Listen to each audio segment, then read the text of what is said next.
and performing and so on. That obviously didn't come from nothing, but equally, it obviously didn't come from writing your own magazines and comics. Certainly no. I in fact, English wasn't my first language, so I think that, and still not. So I was never that gifted at writing. I do love writing, but I was never good at it as a kid. And also, you know, in our family, we grew up with slightly different emphases on different things. So yeah, we followed the soccer, but there was a whole lot of other things that we also did. And I remember one of the great influences was watching Elvis Presley movies or Jerry Lewis movies, things like that.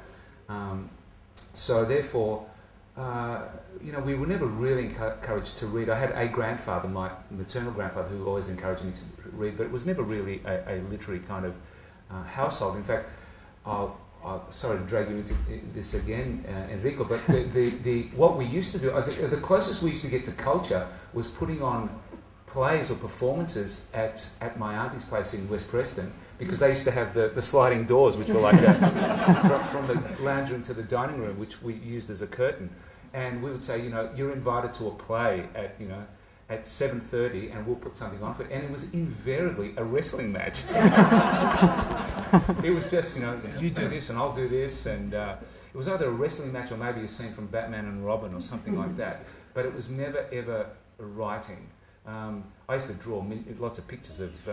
I used to get those magazines, you know, Scorcher and Scorer. I can't really remember their names. They're always a bit Englishy for our neighbourhood, you know. We never watched anything on Channel 2, really. It was Doctor Who. We used to think people who watched Doctor Who were like nuts, you know. They were like generally mad. So I used to get those magazines, but I used to like it more for the pictures, you know. The guys, you know, Bobby. Was it? Bobby of the Blues. The Blues, yeah. So I used to draw stuff, but I never used to really write. So, in fact, in many ways, the reason I became interested in comedy and doing reviews was basically because I was the designated filmmaker at all our Holy Communions and everything like that. So I used to make all the films, and just through making films, I ended up getting on stage. So I never really felt the need to express myself like you guys did, writing about the football. Maybe it's because I grew up around it a lot more, so I wasn't as starstruck, or it wasn't from a distance. So I would meet Billy Wojtek or Tommy McCall, which were great names from the early 70s, because my dad, who was the chairman of the Victorian Soccer Federation, it sounds like a big title, but it sounds bigger than what it actually was. We used to go and meet these guys, and you know, guys used to take me aside and buy me hot dogs and everything. So I was very much part of the furniture. So it you know what I mean? In fact, there's a really interesting part in the book. My favourite part of the book is, and that is when Patrick goes to Highbury to see a game, and realises that there's lots and lots of other Arsenal supporters. Yeah. And he just freaked him out. He just looked around and just said, "Oh my God! I'm looking into all the eyes that I look into are the eyes of Arsenal supporters," and that's why I just wanted to. That's why I wanted to get back to the idea that I guess living in such remote places and being in such outposts in terms of the world of football. The idea, Arsenal was a bit of a life raft or something that you clung to, and gave you a little bit of solace and comfort, to the point that you didn't realise that there was so many other people around. Yeah, well, it was completely irrelevant to me that well, apart from when I was confronted by a wall of 33,000 Arsenal supporters that particular day you're referring to.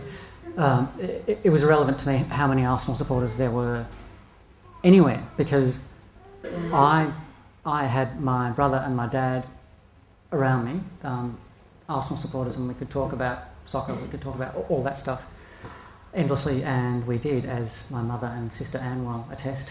Sorry, Anne, I know. Yeah, so it was a complete non-event in real terms, and it wasn't at all connected to a community, because we weren't part of of a British community as such in the country towns we lived in, although we did have friends who were from those, from the UK and from Ireland as well. So it never really expanded out into the broader community, in stark contrast, for instance, to yourself and the whole Italian-Australian world that you were in. And if I can just mention a photo. A photo that... well, strangely, Patrick was talking... I haven't come prepared. I honestly had my laptop in my bag, and Patrick was talking about a photograph that he'd seen, and I said, it's actually sitting on my desktop, because I actually often look at it. So I'll actually just show it to you while we're here, so that... shall I describe it? Yeah, no, show it. You want to describe it first, and then I'll show it? Yeah. What, the photo, I guess, in contrast, as I was saying, to the... Not insular, but probably insular, but self-contained kind of soccer world that I lived in. The 1982 World Cup finals were won by Italy. Oh, that's right. Yeah. And it was a time of some celebration within the Italian community. I've seen a fantastic photo of Santos, which involves his whole family around about that time. I remember we were deciding whether we were going to go down to Lygon Street or just celebrate at home, and it was unanimous. Now we'll just celebrate at home. So, here's a grainy picture of us in our living room with a few people there. There's it's my grandfather, my dad, my mum, my sister, Albert, who's Enrico's brother, and Zia Carmelina, Enrico's mum, and Zio Bruno, and me down there, looking strangely pensive. I don't know, strangely pensive there. But that was the night that they won, and we really wanted to celebrate it on our own. We didn't feel like getting out there with the crowds and jumping around or anything. Say it again? Enrico did. He's gone. And I remember that night very clearly. I think why I'm actually looking at the cake very pensively, and I think I'm looking at it because I was thinking, how did my mum get blue icing? Because the cake had the Italian Azzurro icing. In fact, my grandfather's on the cover of the Mulvaney book, which, strangely enough, is over there. I'm not plugging it, it happens to be on the cover of that book. They're not his real teeth, though. No, there's no. We went to the $2 shop and got him some teeth. Oh, you can have a look at that later. But I just think that it's interesting what I guess it might segue into why. I mean, I know that you talked about the idea of distracting us, why we follow the game. Does it distract us? I think there's a famous quote that says, the Greeks built beautiful white statues to distract themselves from the black abyss behind them, which is kind of depressing. But in a way, I think we do like to distract ourselves with stuff. But I'll ask you why you follow it and why you think it's a beautiful game, and then we'll see whether we go snap. Why do you love it? I don't know whether it's partly something that you're just used to, or whether it's the family connection, the history. If you got decades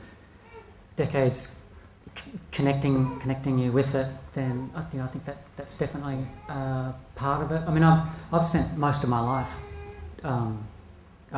fielding questions about what a boring sport it is that I follow, and Well, I think that the very reason that people identify that thing about how boring it is why it's such a beautiful game, and that is that I think it's this. I think we've all thought about it, and there's such a fine line between pleasure and pain. So I think the pain is. We actually enjoy the pain of football because we know the flip side is the joy that we're going to get when finally the team wins. Now, spoiler alert, but Arsenal do win an FA Cup in the book, and you know that all the pain that you go through is acceptable because at some stage you know it's going to happen. You know that at one point Australia will qualify for a World Cup after, and I think Patrick and John and I have been to quite a few heartbreak games over the years, and you actually don't mind the pain because of that. And in a strange way, when your team does win, when you're experiencing the pleasure, there's something a little bit sad about you because you know that the pain is the flip side. And I'm sure that is the classical meaning of hedonism before it was hijacked and turned and people say that hedonism is about the pursuit of pleasure.